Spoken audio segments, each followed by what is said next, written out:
इस समय हम जो प्रसंग आप लोगों को बता रहे हैं तो केयूरक को अब चंद्रापीड़ उज्जैनी से कादम्बरी के पास भेज रहे हैं और उसके साथ पत्रलेखा को भेज रहे हैं।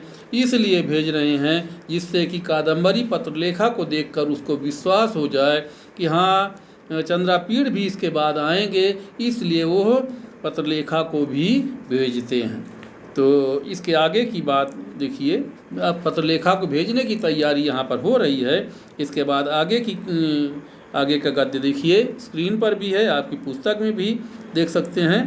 अथ च पत्रलेखामाहूय पत्रलेखे त्वयापि यान्त्या अध्वनि न मद विरह पीड़ा भावनीया। चंद्रापीड़ ऐसा कह रहे हैं कि अथ च माने और इसके बाद पत्रलेखामाहूय पत्रलेखा को बुला करके, आहुई माने बुला करके चंद्रापीड़ कहते हैं कि पत्रलेखे माने हे पत्रलेखा त्वयापि यान्त्या अध्वनि तुम भी, त्वयापि माने तुम भी या तुम्हारे द्वारा भी, अध्वनि यान्त्या रास्ते में जाते समय, मद विरह पीड़ा न भावनीया मेरे विरह की पीड़ा का अनुभव नहीं करना। कह रहे हैं कि तुम भी यहाँ से जाते समय, त्वयापि माने तुम भी, यान्त्या माने जाते समय, अध्वनि माने मार्ग में या रास्ते में, मद विरह पीड़ा न भावनीया मेरे विरह की पीड़ा को नहीं सोचिएगा।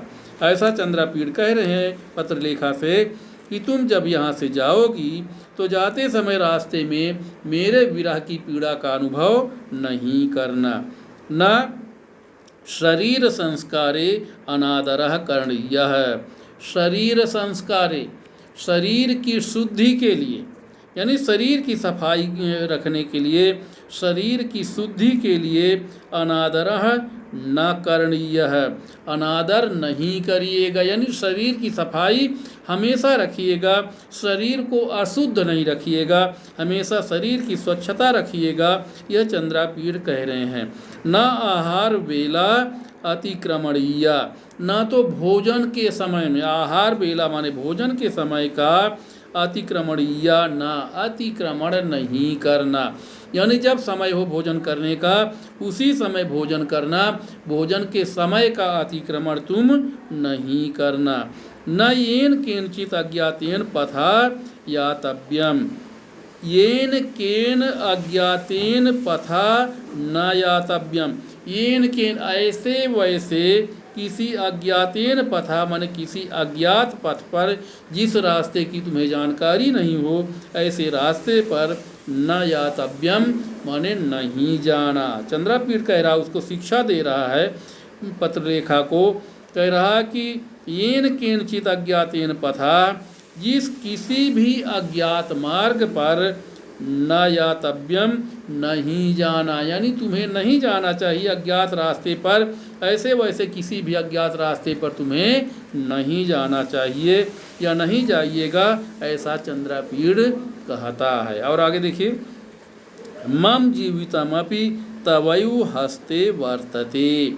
मम जीवितमपि माने मेरा जीवन, अपि माने भी, मेरा जीवन भी, तव एव हस्ते वर्तते तुम्हारे ही हाथ में है, यानी कह रहा कि मेरा जीवन भी अब तुम्हारे हाथ में है।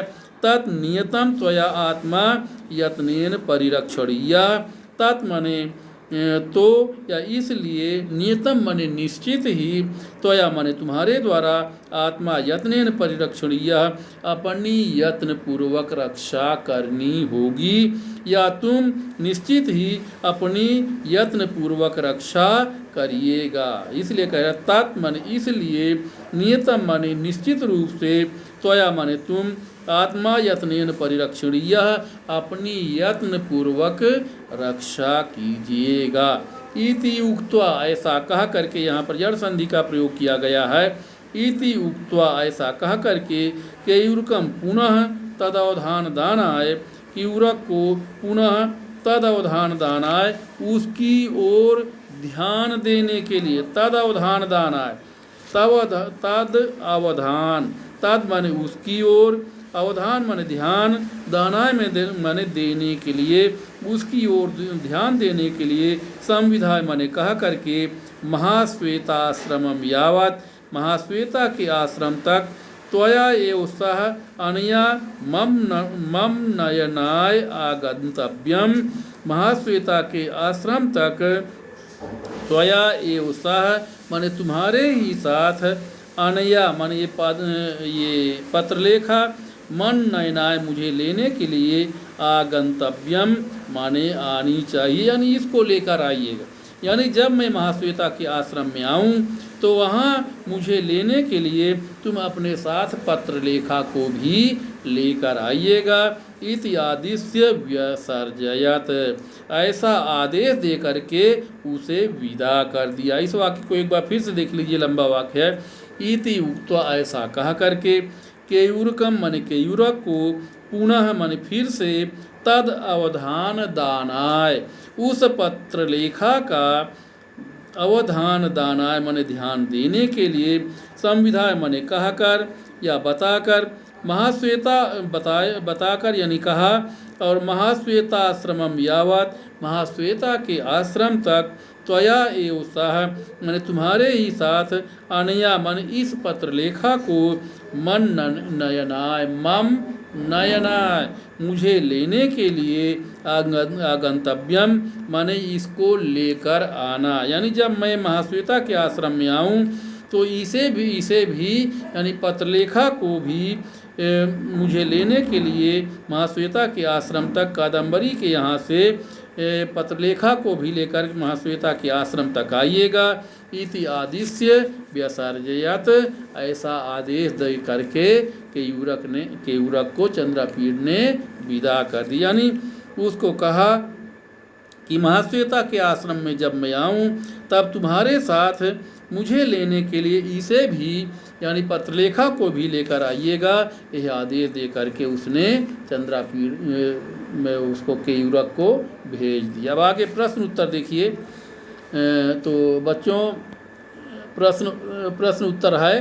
पहला प्रश्न है, चंद्रापीडः काम आह्वयत, चंद्रापीड़ ने किसे बुलाया? तो उत्तर है, चंद्रापीडः पत्रलेखाम आह्वयत यानी चंद्रापीड़ ने पत्रलेखा को बुलाया, यानी चंद्रापीड़ ने पत्रलेखा को बुलाया, और ये इसका उत्तर है। और फिर अगला प्रश्न है, कह अकथयत पत्रलेखे त्वयापि यान्त्या अध्वनि न मद्विरह पीड़ा भावनीया, यानी किसने कहा कि कौन कहा या किसने कहा कि पत्रलेखा तुम भी रास्ते में जाते समय मेरे विरह की पीड़ा का अनुभव नहीं करिएगा। तो उत्तर है इसका कि चंद्रापीडः अकथयत, चंद्रापीड़ ने कहा। अगला प्रश्न है, चंद्रापीडः काम व्यसर्जयत, चंद्रापीडः काम व्यसर्जयत, चंद्रापीड़ ने किसे विदा किया या किसे भेजा? तो उत्तर है, चंद्रापीडः पत्रलेखाम व्यसर्जयत, चंद्रापीड़ ने पत्रलेखा को भेजा। अब बच्चों इसके अलावा, इन प्रश्नों के अलावा भी कई तरह के कुछ प्रश्न निश्चित रूप से आते हैं।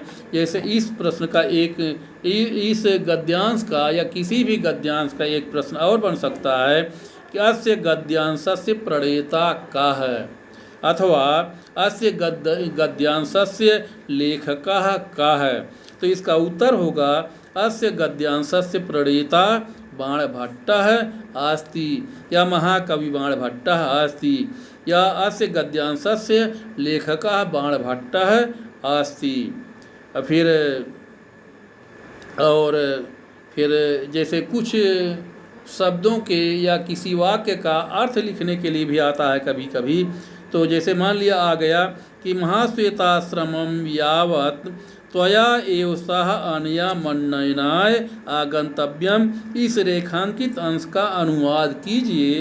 तो इसका उत्तर होगा, महाश्वेता के आश्रम तक मुझे लेने के लिए, मन्नयनाय माने मुझे लेने के लिए, त्वया एव सह, माने तुम्हारे ही साथ पत्र लेखा भी आएगी, ये इसका अर्थ होगा। फिर एक प्रश्न और बन सकता, चंद्रापीड़ा केयूरकम किम आदिश्य विसर्जयत, चंद्रापीड़ ने केयूरक को क्या आदेश दे करके विदा किया? तो उत्तर है महाश्वेताश्रमम यावत् त्वया एव सह मन्नयनाय आगंतव्यम चंद्रापीड़ा इति आदिश्य विसर्जयत, यानी चंद्रापीड़ ने केयूरक से कहा कि महाश्वेता के आश्रम तक तुम्हारे साथ मुझे लेने के लिए ये भी आएगी, पत्र यानी पत्रलेखा भी आएगी। चंद्रापीड़ ने ऐसा आदेश दे करके उसको यानी केयूरक को भेजा। और कुछ प्रश्न बन सकते हैं, जैसे मान लिया आ गया कि अध्वनि शब्द का शाब्दिक अर्थ क्या होगा? अध्वनि शब्द का शाब्दिक अर्थ क्या होगा? तो इसका होगा, अध्वनि शब्द का शाब्दिक अर्थ है मार्ग में या रास्ते में, यानी रास्ते में, मार्ग में। वो कहता है, चंद्रापीड़ कहता है जब उसको पत्रलेखा को कि रास्ते में जाते समय तुम भी मेरे विरह की पीड़ा का अनुभव नहीं करिएगा। तो इस प्रकार से बच्चों आज के लिए इतना ही। इसके बाद आगे के पाठ हम बाद में पढ़ाएंगे। धन्यवाद।